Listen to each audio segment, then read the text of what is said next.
So with that, guys, let's get into the recap of this dove trip. So 2 weekends ago now, I left Friday afternoon. The first two birds that even came close, man, I pulled up my gun and I shot and it fired and the bird fell. And then the second, I was like, kind of got excited and forgot about the second bird. But then I pulled up my gun again and I shot and that one fired and I hit that bird too. So I got a double right off the bat. I was going to Lubbock to go to another hunt too. And I'm like, oh man, my gun's going to be running good. So I run out there and I pick up those two birds and I come back and I load two more shells and sitting there for like a couple good, probably 2-3 minutes. And a group of three flies by. So they come in, it was a little bit farther shot, but they were good enough. And I pull up my gun again, and I go to shoot, and click. Tejas. That's still two. Tejas Hunt Club Podcast is the podcast for you and you and you and you. What's up, guys? Welcome to another episode 27 to be exact, of the Tejas Hunt Club Podcast. I'm your host, Brandon McDowell, and this week we're going to be doing a little recap of my dove trip I took for the Stewards of the Wild Dove Hunt and the Patron Dove Hunt, which I'm rocking the hat here right now.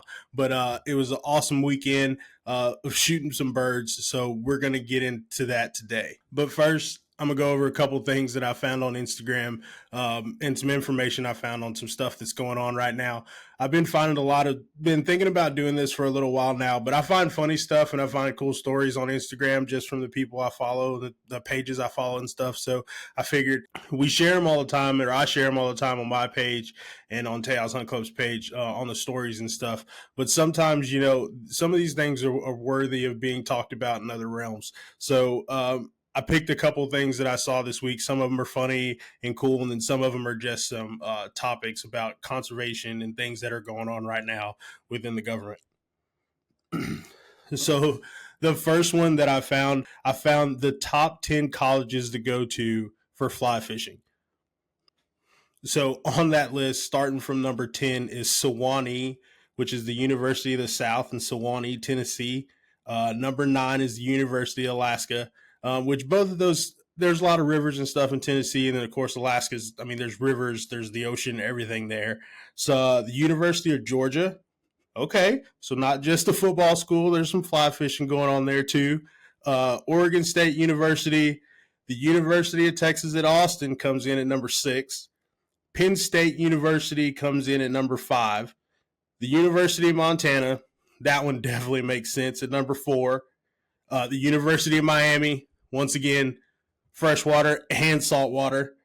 Montana State University in Bozeman, number 2, which it's in Bozeman. So that's pretty much the outdoor company hub right now. So I could see how they come in at number 2 for top college towns for fly fishing.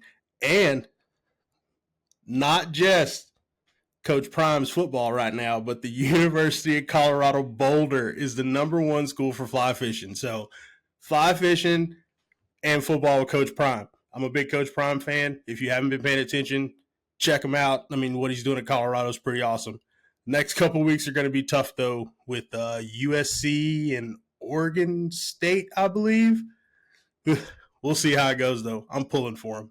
In conservation news, I guess you would say, the Department of Wildlife and Parks in Kansas actually canceled their fall turkey season.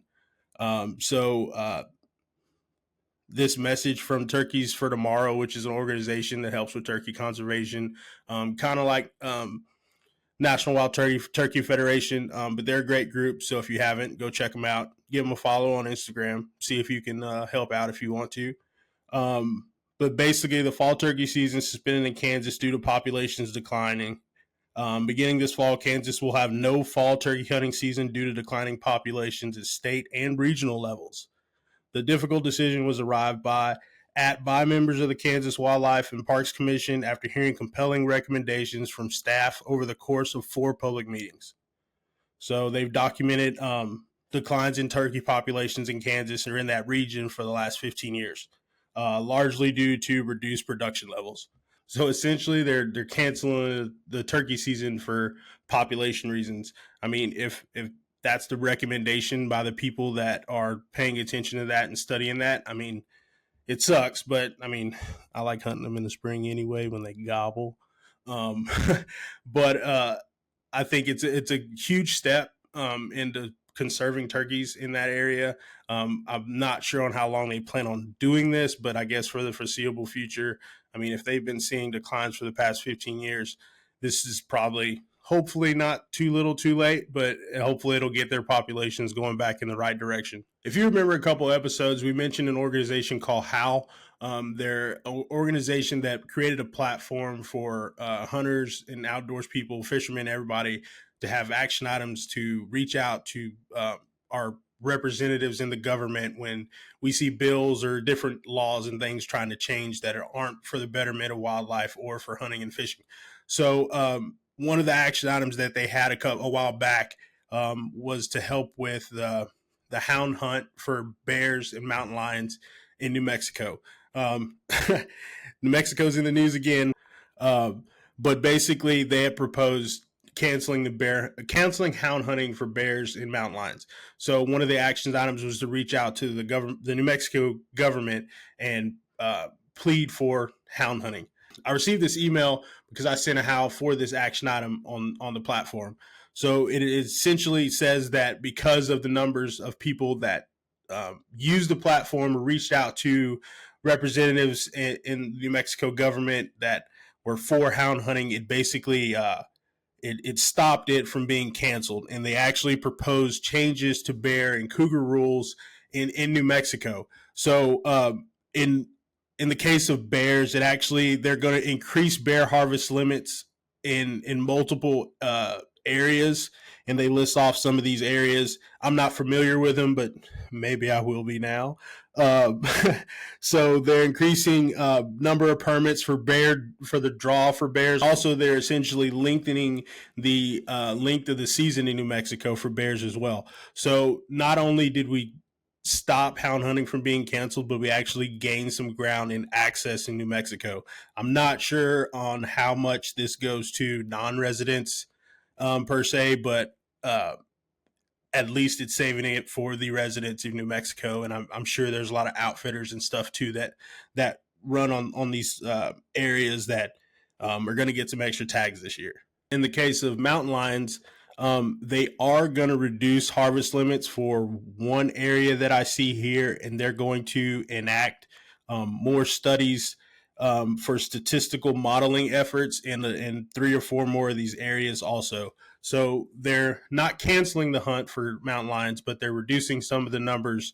And I guess until they get back more information from these studies that they're proposing that they're going to do, and then they're going to base that allocation of tags and stuff on that information. So like I said, once again, if you're not involved with HOW, or if you don't follow their Instagram or Facebook pages and stuff, there's proof right here that it works. And for us to keep hunting and fishing going on, we're going to have to be more vocal, not just on social media, but by actually reaching out to our representatives and our government to stop any anti-hunting or non-wildlife centered bills and things to go through. So that's an awesome thing, getting this email back, knowing that something I did that took me all of maybe 3 or 4 minutes. Okay, if you're new to the HOW platform, it may take you upwards of 8 minutes to create your login and then go into the action item page, or the action den as it's called on the platform. So, and then after that, I mean, it's getting an email, seeing it, and it's 3 minutes to voice your opinion. So it's something easy to do. If you haven't checked it out, I suggest you do so. A couple of episodes ago, we spoke about how the federal government was cutting funds for hunter education and archery programs through the education department. So on September 14th, which was last week, we'll say, the Sportsman Alliance Foundation, together with Safari Club International and Western Michigan Bowhunters chapter of SCI, filed a lawsuit against the Department of Education regarding its reading of the bipartisan Safer Communities Act. So the lawsuit challenges the department's misguided interpretation of the act. So this essentially is going to put a stop for now through legal action of them not releasing those funds to all the programs that need the money. So this is obviously going to be an ongoing thing, and as I see things come across, either my email or social media, I'll definitely give y'all updates on everything. So, like I said, the Sportsman's Alliance Foundation, SCI, and Western Michigan Bow Hunters have taken this legal action to address the concerns that the Department of Education under the Biden administration is deliberately misconstruing Congress's intent and violating the spirit and letter of the law. So co-sponsors of the BSCA have consistently asserted that the law was never intended to restrict funding for these essential programs. So that's essentially their message that they're filing against. Once again, we have to voice our opinion. These organizations as well, along with Hal, like I said, if you haven't checked them out, please do. I mean, these are the ones that we need to support to help with these things. So SCI, Sportsman's Alliance, I know we're not in Western Michigan, but, we can give them a shout out every now and then.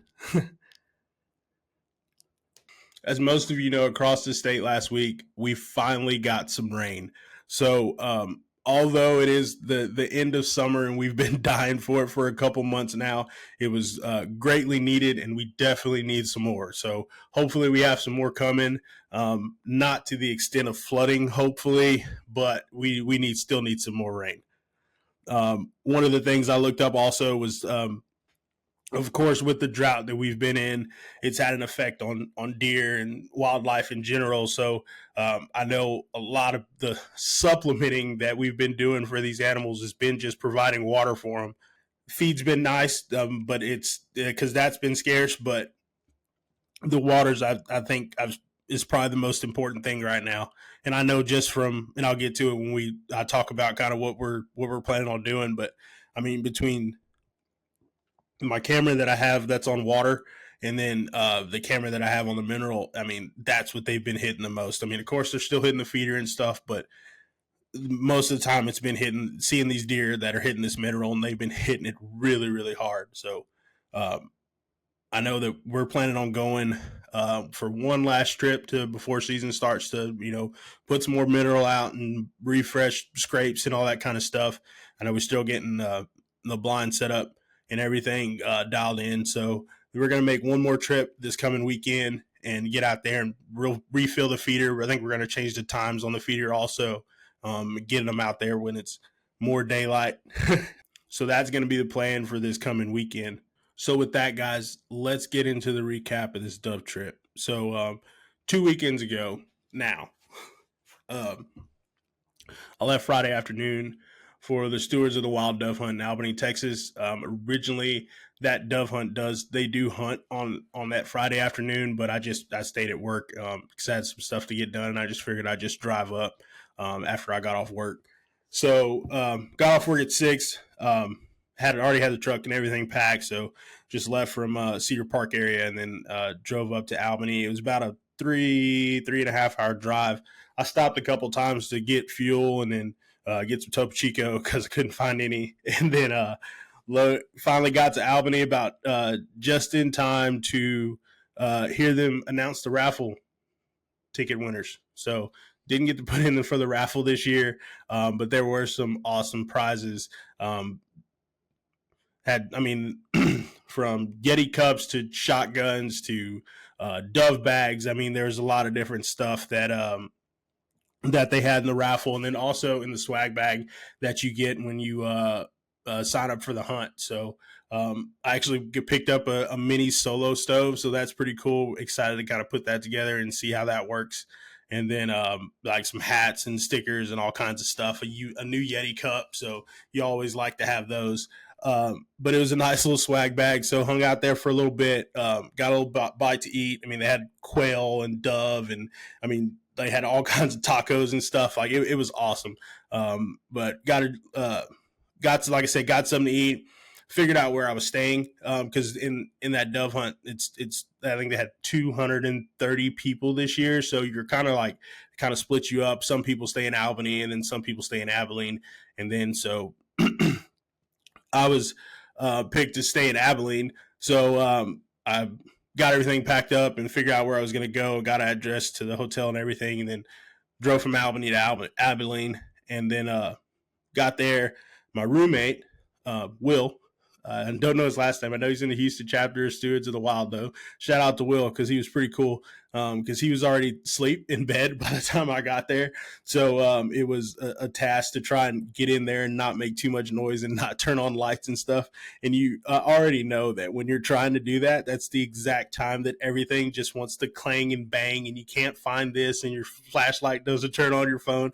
I mean, I'm sure he heard Topo Chico bottles clicking together as I was trying to set them down. But got settled in for the night and then was getting ready to wake up the next morning because we were leaving at 6 o'clock from the lobby of the hotel to go out to the dove field. Got a decent night's sleep. It was more of a kind of a nap because I think it was probably 12:30 or 1 by the time I got there and got to sleep. So woke up 5:30, got dressed, and when I walked downstairs, I kind of forgot that most of this hotel was booked with people from the Stewards of the Wild Dove Hunt. So as you walk downstairs and got to the breakfast area, there was nothing but camo and snake boots and everything else waiting down there getting coffee and breakfast and stuff. So it was kind of cool to like kind of run into a few people I met from last year, and then also just going to Stewards of the Wild events and stuff. So got in the truck, got everything lined out. Everybody got lined up, and we headed out to the dove field. It was a little bit probably about a 30-minute drive from the hotel, but everything was nice. We all got in line, and I mean, we had us a train going out to those dove fields going down the road, man. I'll like I said, I'll have the video coming out this Sunday, so you'll be able to see some of that. But got out to the dove fields. Luckily, I was kind of up front. Just because I got out there earlier than kind of a few other people that were there. So as we pulled in, I mean, we were kind of seeing birds flying as we were coming in and sitting on the line and everything. So that was a good sign. Got my spot picked out, got everything set out. I know I mentioned that my shotgun, the Browning Synergy Classic that I have, had been giving me some trouble, but I packed it on this trip just to see, because you never know, man. I mean, you've had stuff not work for a while, and you pull it out, and there it goes again. So I brought it with me, but then I also brought Megan's gun as a backup, of course. And then so I pulled my shotgun out first and loaded 2 shells, and then we're sitting there for a little bit, and I tried to get this one on film, but they came in pretty quick. The first 2 birds that even came close, man, I pulled up my gun, and I shot, and it fired. And the bird fell. And then the second, I was like, kind of got excited and forgot about the second bird. But then I pulled up my gun again and I shot, and that one fired, and I hit that bird too. So I got a double right off the bat, and I was so excited, man. I was like, oh man, my gun's working again. We're about to have a good day.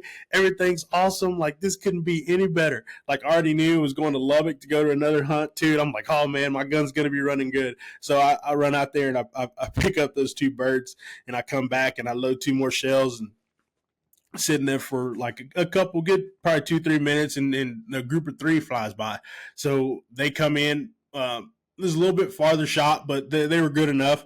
And I pull up my gun again, and I go to shoot, and click, click, click. We're right back to square one. So I pull the shells out of that one, and then I set it down and picked up Megan's shotgun and started running that one again. And there was a pretty good little flurry there right at the start of some birds in that field, and you can kind of see, and I mean, you could hear other people shooting from across the field and down to the right of me where they're kind of parked out and spread out and everything. And I mean, for the most part, they were getting a lot of birds. There's an area to my left back towards the road where kind of of course the power lines kind of intersect. There was a group sitting right there, and I mean, if they didn't shoot a limit between all of them in that group, I'd be very surprised, because they were having a lot more birds fly over that area, I guess, from landing on that from landing where those 2 power lines meet right there in that corner, and they were coming off the field and then coming into the field and like stopping at that power line and then swooping on in, and then they'd kill them right as they came in. So apparently that corner was a spot to be excuse me, for that dove hunt. But wound up getting a few birds, And then a few birds I shot too that I lost. I don't have a dog, so it was kind of hard. There was one I shot that came overhead. I thought it was going to hit my truck, but it actually sailed over my truck and onto the property that was behind us that we didn't have permission to hunt on. So I couldn't retrieve that bird, and I had like two more that I shot. They were pretty far shots, and I lost them out in the field. But I mean, so I guess total coming out of that hunt, if I'd have got all those birds, I think I'd have had seven or eight, something like that. But I mean, it was a good hunt. I had a good time. I was hunting by myself. Where I was, I didn't really know anybody next to me or anything. But when we got done, we were cleaning those birds. Those guys came up and talked to them for a little bit. One of them on the right side of me, they heard from the Houston chapter, which was funny because we were sitting there hunting, man, and I was like, I didn't have any music or anything playing, and then all of a sudden, like, I of course have my earplugs in, and all of a sudden I hear some zero bumping over there, and I'm like, oh shoot, these boys out here jamming. But yeah, they had some chopped and screwed playing for a little bit, some Big Pokey and Fat Pat. So I when they walked over to me, so I kind of knew that they were my kind of people. So they wound up being from the Houston chapter, go figure, and they killed some birds. I think one of them had 6 and the other one had 5 or 6, something like that. So they had a good day. And then on the other side of me, I think they were from the Dallas or San Antonio. I can't remember. Dallas or San Antonio. That was on this side of me, and they got a few birds too. So after probably about, I'd say about 9:30, 9:45, we really weren't seeing that many birds like coming in. If it was like one loner just cruising by, and he'd be at freaking airplane altitude because he already heard the shots going off earlier that day. So around that time, I packed up my stuff and everything, got them birds clean and put them on ice and everything, and then texted Brandon Bredemeyer from the SCI West Texas chapter. If y'all haven't listened to his podcast, episode 2, go check it out. But he invited me out to a dove hunt with some of his buddies out in Lubbock. So they've been doing this hunt for the past 5 years. This will be the 5th year this year with Tim Willis. He's the guy that puts the hunt together, one of Brandon's buddies, and he puts this hunt together for his dad's birthday. So him and his dad hunted together since he was 6 years old, he said, and his dad's birthday is actually September the 8th. So every year for his dad's birthday, they used to dove hunt. And once his dad passed away, he made it a thing for his family to dove hunt on his dad's birthday for 3 days, the 6th through the 8th, or the 6th through the 9th, they dove hunt. And that's what they do in remembrance of his dad, which I thought was pretty cool. I didn't know this prior to getting there, but it was when Tim introduced himself to me and everything, he kind of told me the story, and I felt pretty honored to be there, honestly. And so I packed up my stuff and out in Abilene, and then I think it was another 2.5 hours. Yeah, 2.5 hours, about 2.5 hours to get to Lubbock. Made that drive and stopped at Allsup's and got me an Allsup's burrito. Man, you can't go to West Texas and not go get you an Allsup's burrito. I mean, pack you some toilet paper too, just in case, but it's definitely worth it. And I think they've been doing a little revamping on their stores because they did some remodeling. It's a little nicer, a little cleaner, and the food, honestly, like, it was a little bit better. So if you're out there, give Allsup's a try, man. They've been doing some new things, so check them out. But made it to Lubbock, and we're just outside of Lubbock, and pulled up to a nice lodge, which I didn't know either that we were hunting with Crooked Wing Outfitters. If you don't follow them, check them out on Instagram. Great guide service. They do a lot of things from antelope, mule deer, whitetails, all to add to waterfowl also. So check them out, give them a follow, let them know that I sent you. And got there, man, and I was greeted by a cast of characters, and I mean this in the best way possible. This, man, these group of guys that are buddies that still hunt together like that, that's what it's all about. Between Brandon and Tim and Curtis and I'm blanking on everybody's name right now, but everybody that was there, I mean, I couldn't have been welcomed by like a better group of people. I mean, half the time they were asking me if I was ready for what was about to happen. I mean, like I said, it's a cast of characters that I probably one of the best dove hunts I've been on in my life, just because the people, it was fun. We were laughing, we were joking the whole time. Like the food was awesome. Sean Polk cooked for us the whole time. I mean, he made steaks Saturday night that were just phenomenal. Like some of the best steaks I've had in a long time. So, like I said, I got there Saturday, probably around was it like 1:32 o'clock. So we had a little time to watch some college football and hang out and get to talking about kind of how everybody got started. That's when Tim kind of told me about the story about how they put this dove hunt together, and he invites his friends, and basically they all became friends from shooting at San Angelo State and Sporting Clays on the shotgun team. So that's where their friendship started, and they started hunting together back then, and it kind of just blossomed. I mean, like I said, it's a good group of guys that love hunting together and love passing it on to the next generation. So a couple of their kids also shot on San Angelo State shotgun team.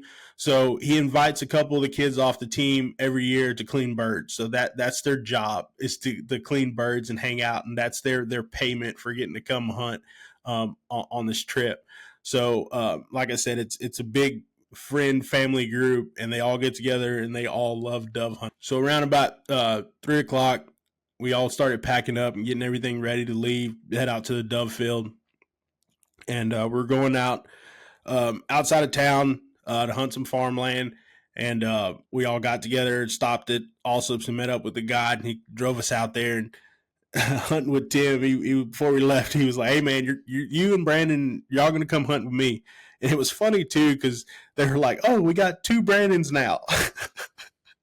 So they had to decide on how they were going to designate on which Brandon they were talking to. But we got everybody together. We headed out to the dove fields, and Tim was like, "Hey man, you're going to hunt with me. We're going to hunt in the shade because I don't want to be out in the sun, because it was cooler, but it was still pretty warm that day." And we go out to the middle of this field, and there's just one tree out in the middle of this field, and that's where we pull up and set up.